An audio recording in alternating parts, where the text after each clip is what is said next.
Hello, and thank you for joining us today for a market update provided by Gordon Asset Management. For those of you who don't know, we at Gordon Asset Management are your retirement plan advisor. So really your primary resource for any questions related to the investments in the plan or just retirement planning in general. Our primary purpose for this recording, as I'm sure you're likely aware, is to address the recent coronavirus pandemic, or what many are referring to as COVID-19.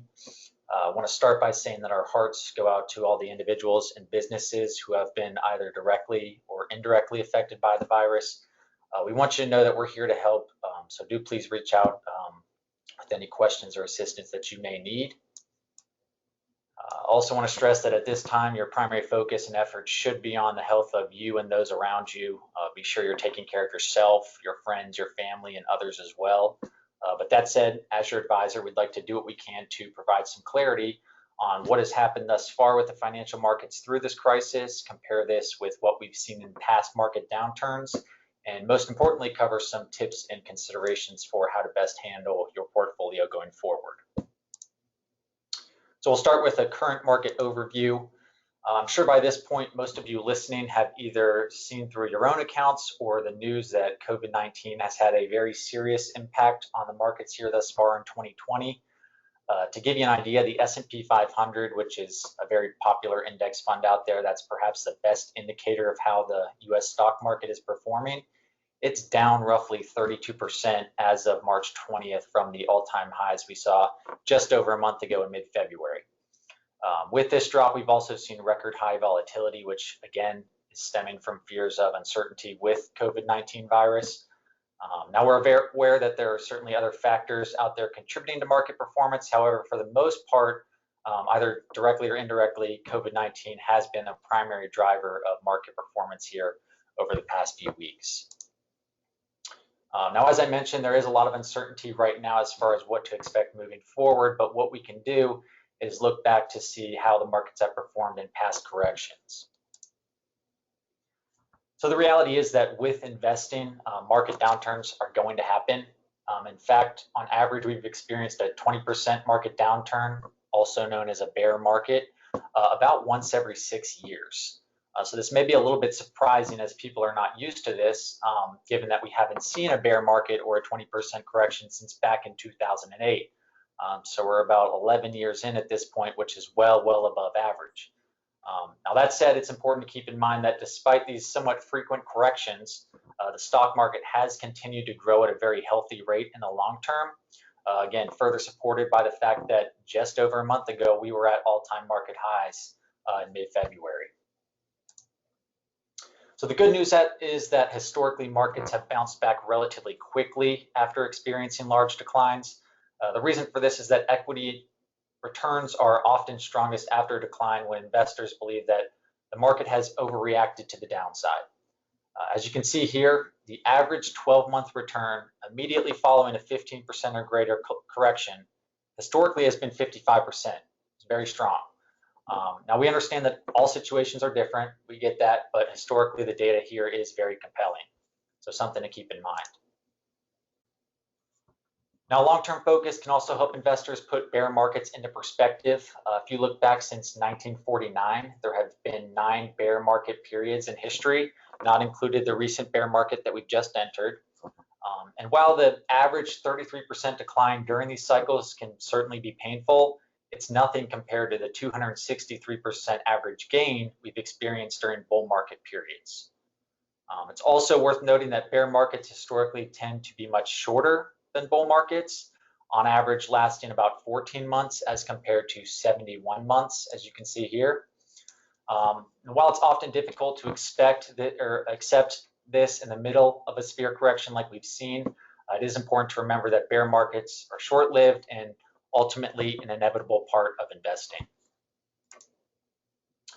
Finally, let's discuss some considerations for investors going forward. The goal here is really to help with putting things in perspective with your investment accounts. So first and foremost, it's always important to avoid emotional investing. I know it's sometimes a temptation that we all fall into, but often this tends to lead to investors selling at market bottoms and buying at market tops, which is not what we want to do, and it can ultimately have a pretty detrimental impact on your account performance. Now, I'm not saying that you should never trade your investments, but what I am saying is that it should be a calculated decision rather than an emotional decision. It's human nature to feel nervous when markets are declining like they have been over the past few weeks, but it's important not to let fear overwhelm you to the point that you're selling at inopportune times.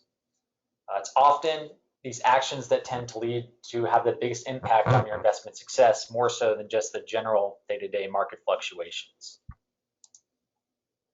So one of the best ways to avoid emotional investing is to tune out the noise by taking a step back and considering the bigger picture. With your retirement accounts especially, the money is meant to be used for retirement, meaning that most individuals should consider a longer-term approach. Now, this is easier said than done during periods of extreme volatility like we're seeing. We get that.